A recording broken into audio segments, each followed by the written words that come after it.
Side to side doesn't move, so this is like rock solid. And that is going to be deleted. Hello everybody, we are back with another build day on the Supercharged BRZ. So far I've started to mount the intercooler and heat exchangers for the oil cooler and the supercharger fluid, so I'll show you guys what I've done here. We have these rods here. These are almost like splitter rods that just mount to the stock Jackson Racing bracket, which is like this black piece here. They go into holes that were already in the stock body, so those are holding up the intercooler.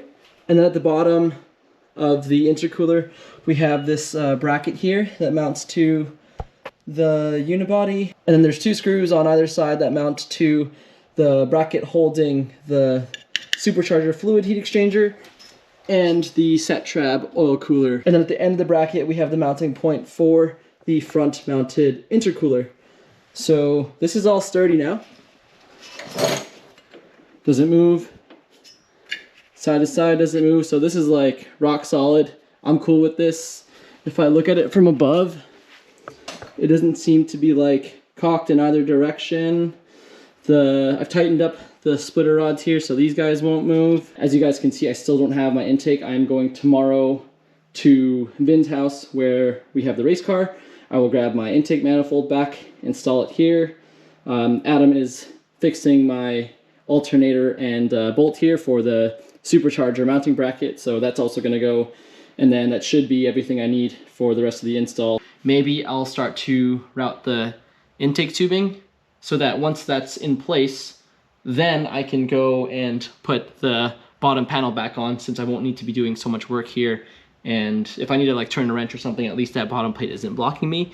So I'm trying to think about this logically, and if you guys are working on your car, I invite you to do the same. Don't just start installing things and then you have to take them off and then you did it backwards. So yeah, let's focus on some intercooler piping for now.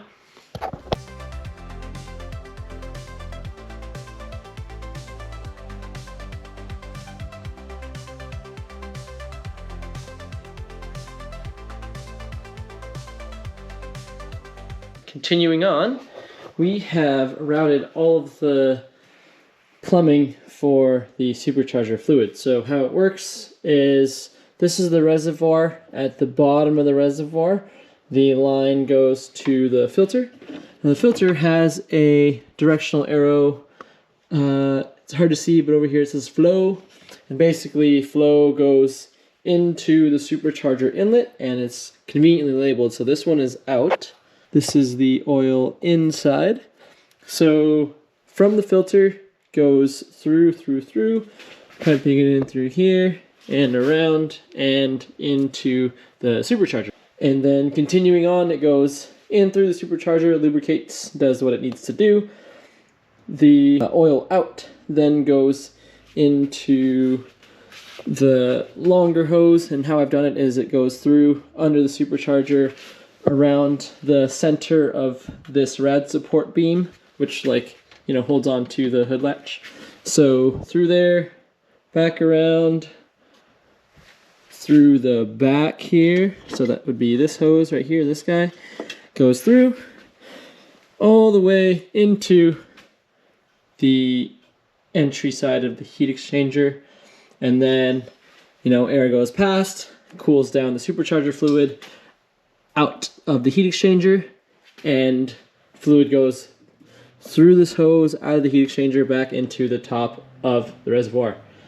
You guys might have noticed, I still have the stock washer fluid reservoir, and that is going to be deleted until I can obtain the smaller one from Jackson Racing, because it is still a daily driven vehicle, so I will need washer fluid, but for now I'm going to delete it.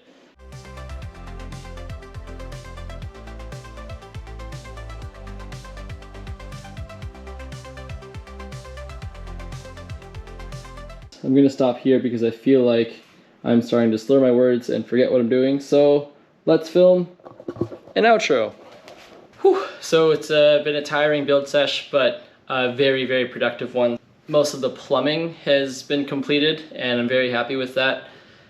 There is, of course, a lot of the other hardware I got to put on, so not everything is complete, but we are, I think, as ready as possible for when we get our alternator and our intake manifold back. When I get the intake manifold, it has the stock injectors on them.